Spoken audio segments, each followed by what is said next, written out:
নমস্কার। আগামী সপ্তাহের বাজার কেমন যেতে পারে তা নিয়ে আলোচনা থাকবে, কি থাকবে আমার ট্রেডিং প্ল্যান তা নিয়ে আলোচনা থাকবে। তার আগে দেখুন, আমি ইউএস মার্কেট খুলে রেখেছি। শুক্রবার ইউএস মার্কেট যে বন্ধ দিয়েছিল সুন্দর, মানে অনেক দিন বাদে ডাও জোন্সকে 2% বেশি বন্ধ হতে দেখা যায়। 700 পয়েন্টের উপর বেশি র্যালি দেখতে আমরা পাই। তো সেই যদি আমরা দেখি এসজিএক্স নিফটিও শুক্রবার বন্ধ হওয়ার সময় একটু গ্যাপ আপ, মানে একটু বেশি দেখাচ্ছিল, মোটামুটি 88-100 পয়েন্টের মতো প্লাস। তো হয়তো সোমবার আমাদের একটা গ্যাপ আপ ওপেন হতে পারে। তো গ্যাপ আপ ওপেনে কি স্ট্র্যাটেজি থাকবে সেটা কিন্তু খুব ইম্পর্টেন্ট হতে চলেছে। ভিডিওকে স্কিপ না করে শেষ পর্যন্ত অবশ্যই দেখবেন।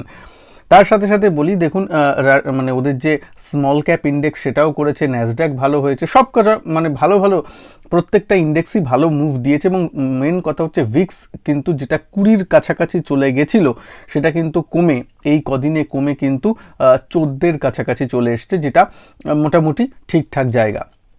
তাহলে এবার আমাদের নিফটি কি অবস্থা দেখুন। নিফটির এর আগের দিনের যদি ক্লোজিংটা বলেন তাহলে কিন্তু খুব একটা খারাপ হয়নি। 500-র উপরে, 18,500-র উপরের ক্লোজিংটা ঠিক আছে, মানে 650 পর্যন্ত গেছিল, তারপর 2-3 দিন একটু কমে এখানে বন্ধ দিয়েছে। এবার এর পরের দিন মানে আগামীকাল যদি গ্যাপ আপ ওপেন হয়, যেখানে দেখা যাচ্ছে যে বিশ্বের বাজার ভালো, যদি গ্যাপ আপ ওপেন হয় বলছি, তাহলে কিন্তু প্রথম যে লেভেলটা আমরা দেখব সেটা গ্যাপ আপটা কোথায় ওপেন হচ্ছে, 18,600-তে ওপেন হচ্ছে না 18,650 ক্রস করে ওপেন হচ্ছে, সেটা কিন্তু খুব ইম্পর্টেন্ট। কারণ প্রথম আমাদের দেখতে হবে 18,600 লেভেলটা, ঠিক আছে? 18,600, তারপর 18,650, এই পুরো জোনটা কিন্তু কনজেশন জোন। মনে রাখবেন, আমি লিখেও দিচ্ছি, আর দিয়ে লিখে রাখি, এই জোনটা কিন্তু কনজেশন জোন। এই জোনটাকে যদিও ক্রস করে দেয়, ধরুন গ্যাপ আপ ওপেন হলো এবং তার উপর গ্যাপের উপর স্টে করলো, তাহলে কিন্তু ঠিক আছে। কিন্তু ধরুন ওই 620-তে খুললো, 630-এ খুললো, তাহলেই বেশ পজিটিভ আছে বলে দুমদাম বাই করে নেব তা নয়। 650 কি করছে সেটাও দেখতে হবে। সুতরাং একটা 50 পয়েন্টের কিন্তু জায়গা আছে, ওই জায়গাটা দেখতেই পাচ্ছেন আগের যে হাইগুলো হয়েছিল, ওই জায়গাটা ক্রস করে যাক, তারপর তো অনেক সময় পাওয়া যায়, একটু কনসলিডেট করতে যাক, কিংবা একটু ডিপ যদি পাওয়া যায় কখনো, তখন দেখা যেতে পারে যেটা 18,450। আমি আগের দিন এখানে একটা লাইন টেনে আপনাদের বলেছিলাম, যখন এখান থেকে আগের একটু নিচে নেমেছিল, এখন সেটাই সাপোর্ট হিসাবে কাজ করবে এবং সেটা দাঁড়াচ্ছে 18,450। এবং আগের দিন যদি দেখেন মোটামুটি ওই একটু 500-র নিচে ভেঙে তারপরে কিন্তু আবার আপ মুভ দিয়েছিল। সুতরাং 450 নিচের দিকে খুব একটা ইম্পর্টেন্ট জোন, তার কাছাকাছি যদি কোনো কারণে আসে তখন একটু দেখা যেতে পারে। তাছাড়া মানে কালকের দিনটা হচ্ছে দেখুন, দুটো রেঞ্জ, উপরের এই রেঞ্জটা আর নিচের এই রেঞ্জটা একটা বক্স হয়ে গেছে। এর মাঝখানে থাকলে কিন্তু সেই অর্থে সিরিয়াস নিফটিতে একটা ডাইরেকশন ট্রেডিং হয় না, ডাইরেকশনাল ট্রেডিং হয় না। হ্যাঁ, একটু একটা জায়গায় হল্ট করে আছে, আপনি উপরের দিকের কল সেল করলেন বা অনেক নিচের দিকে একটু পুট সেল করলেন, সেগুলো আলাদা ব্যাপার। কিন্তু বা কোনো স্ট্র্যাটেজি করলেন, ধরুন আপনি মানে এখানে স্ট্র্যাঙ্গেল করতে পারেন, স্ট্র্যাঙ্গেল করলেন অপশানের, সেগুলো আলাদা ব্যাপার হয়। যদিও বলি স্ট্র্যাঙ্গেল এসব নিয়ে ডিটেলস ভিডিও আমার হিন্দি চ্যানেলেও আসবে, হিন্দি চ্যানেলটাকে একটু সাবস্ক্রাইব করে রাখবেন, সঞ্জয় টক্স বাংলা। তার এখানে গেলে, তার চ্যানেলসের আন্ডারে গেলেই কিন্তু আপনি পেয়ে যাবেন আমার সঞ্জয় টক্স অপশানস এই চ্যানেলটা। যাই হোক, আর প্লিজ যারা এসটি ট্রেডিং চ্যাম্প ব্যাচে যুক্ত হতে চান, তারা এই ভিডিওর নিচে জয়েন বাটন আছে, ওখানে ক্লিক করলে এসটি ট্রেডিং চ্যাম্প ব্র্যাকেটে নিউ বলে যে ব্যাচটা আছে ওখানে জয়েন করে নিতে পারেন। সোমবার লাইভ ক্লাসও আছে। দেখা যাক মার্কেটে গ্যাপ আপ ওপেন হওয়ার পর আমরা কি করা যেতে পারে বা কোথায় ওপেন হয়, এখন তো বলা যায় না। দেখুন, গ্যাপ আপ মানে 50 পয়েন্টেরও গ্যাপ আপ হতে পারে, 100 পয়েন্টেরও গ্যাপ আপ হতে পারে, 150 পয়েন্টেরও গ্যাপ আপ হতে পারে। এক্স্যাক্টলি কি সেটা তো মার্কেট বলবে এবং সেই অনুযায়ী আমাদের ডিসিশন নিতে হবে। এই জন্যই লাইভ ক্লাসের একটা আলাদা ব্যাপার আছে, যেখানে থিওরি বললে অনেক কিছু হয় না। থিওরিতে করে তো আমরা প্ল্যানটা করে রাখলাম যে 600 বা 650 এই জোনটায় আমরা দেখব, এই জোনটায় আমরা অ্যাটলিস্ট লাফিয়ে পড়ে বাই করে নেব না। কিন্তু এক্স্যাক্টলি কোথায় ওপেন হচ্ছে, এক্স্যাক্টলি চার্ট প্যাটার্নগুলো কি তৈরি হচ্ছে, সেগুলো তো লাইভ মার্কেট ছাড়া বোঝানো যায় না, এটা আশা করি বুঝবেন। তো যাই হোক, তো এইখানে আছে তার নিচের দিকে কিন্তু 450, উপরের দিকে 600 650 এই জোনটায় নজর রাখবেন, ঠিক আছে। নিফটি ব্যাংকে আসবো তার আগে বলি, যদি পাবলিক টেলিগ্রাম গ্রুপে জয়েন করতে চান, যেখানেও আমি আপডেট দিই, পাবলিক টেলিগ্রাম গ্রুপের লিঙ্ক এই ভিডিওর নিচে ফার্স্ট কমেন্ট বক্সে দেওয়া আছে, জয়েন করে নেবেন। আর ওখানে ধানের অ্যাকাউন্টের আমার রেফারেল লিঙ্কও দেওয়া আছে, যদি অ্যাকাউন্ট ওপেন করেন রেফারেল লিঙ্ক থেকে আমার নেক্সট উইকে আমার ওয়েবিনিয়ারের রেকর্ডেড লিঙ্ক আপনার ইমেলে পৌঁছে যাবে। কি করতে হবে ওখানে লেখা আছে। আচ্ছা, এবার নিফটি ব্যাংকে আসি, তারপর খুব একটা ইম্পর্ট্যান্ট কথা বলবো যেটা আপনাদের মনে রাখা উচিত, সেটা হচ্ছে নিফটি ব্যাংকে যদি দেখেন, নিফটির মতোই কিন্তু ও এরকম এসে একটা দেখুন এইখানে ইন বিটুইন, মানে ইন দ্য বডি যদি বলেন, এই আগের ক্যান্ডেলটাকে যদি আমি এই ভরি রেঞ্জ একটা করে দিই, তার মাঝখানে কিন্তু ও ক্যান্ডেলের ক্লোজিং দিয়েছে।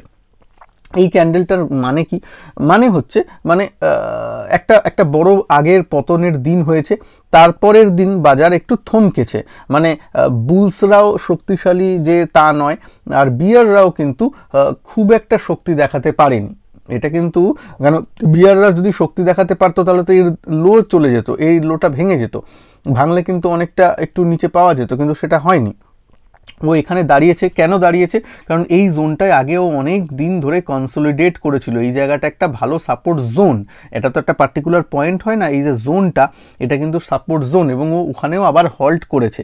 এইবার যতক্ষণ না ব্যাংক নিফটি এর উপরে যাচ্ছে ততক্ষণ পর্যন্ত কিন্তু, বা এর নিচে যাচ্ছে ততক্ষণ পর্যন্ত কিন্তু আমাদের সেই অর্থে ট্রেড হয় না। এবার আপনি বলবেন রেঞ্জটা কত? নিচের দিকের রেঞ্জটা 43,700, প্লাস মাইনাস 50 পয়েন্ট করে নেবেন, 43,700, আর উপরের দিকে যেটা সেটা হচ্ছে 44,150 থেকে 44,200।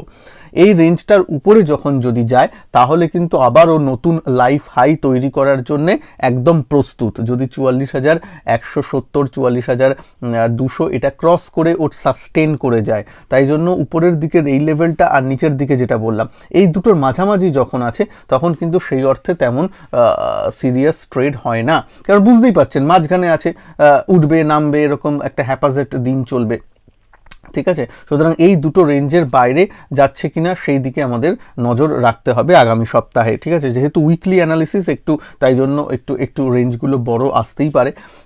আর ফাইনাল রেঞ্জ তো আছেই আপনাদের জন্য জানা, 44,500, সেইটা চলে গেলে তো ঠিক, কিন্তু যদি এই 44,200 ক্রস করে যায় তাহলে আমি বলবো শর্ট না থাকতে, শর্ট রাখাটা তখন মুশকিল।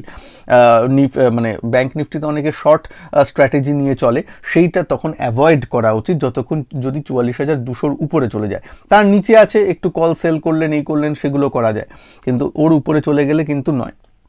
নিফটি আইটিটা একটু দেখব। নিফটি আইটি কিন্তু এই ইনফোসিসের দিনে, রেজাল্টের দিনে যে লো করার পরও কিন্তু ভালো করে সাস্টেন করছে, এবং তারপর যদি 29,650 এই লেভেলটা ক্রস করে যায় তাহলে কিন্তু একটা ভালো দিক, যেটা ন্যাসড্যাক 1%-এর মতো এর আগের দিন পজিটিভ হয়েছে। সুতরাং দেখা যাক যে আইটি ইন্ডেক্সটা কি করে, ঠিক আছে। আর মোটামুটি স্টক নিয়ে বলতে পারি, একটা দুটো স্টকের নাম বলছি, সেদিকে একটু নজর রাখা হবে। যদিও ভিডিওটাকে একটু ভালো লাগলে প্লিজ লাইক করে দেবেন, আর যেখানে আমি প্লিজ আপনাদের রিকোয়েস্ট করব সবাইকে দুটো ভিডিও একটু দেখে নিতে, যদি না দেখে থাকেন আমার মে মাসের পুরো প্রফিট অ্যান্ড লস স্টেটমেন্ট এবং কি ভুল হয়েছিল, কি আমি জুন মাসের জন্য নিজেকে টার্গেট দিচ্ছি, সাইকোলজিক্যালি 3টে পয়েন্ট নিয়ে আমি আলোচনা করেছি, ট্রেডিং মানসিকতা, এই আগের দিনের ভিডিওটা প্লিজ একটু দেখে নেবেন। এই ভিডিওর শেষেও আমি এই লিঙ্ক দিয়ে দেবো। আরেকটা হচ্ছে আপনার এই জায়গাটা, সাকসেসফুল ট্রেডার হতে গেলে কত ট্রেডিং ক্যাপিটাল দরকার, অনেক কিছু নোশন নিয়ে আমি কথা বলেছি যেগুলো আমি ভুল করেছিলাম, আমরা বুঝতে পারিনি তখন, যখন আমি ট্রেডিং ক্যারিয়ার শুরু করি তখন অনেক কিছু আমাদের ভুল হয়ে যায়, সেগুলো নিয়ে আলোচনা হয়েছে। এই দুটো ভিডিও প্লিজ দেখে নেবেন, আমি লিঙ্ক এই ভিডিওর শেষের স্ক্রিনে আমি শেষের দিকে দিয়ে দেবো। আচ্ছা, কয়েকটা স্টক নিয়ে আলোচনা করি। প্রথম স্টক যেটা একটু নজর রাখতে হবে, টাটা মোটরস।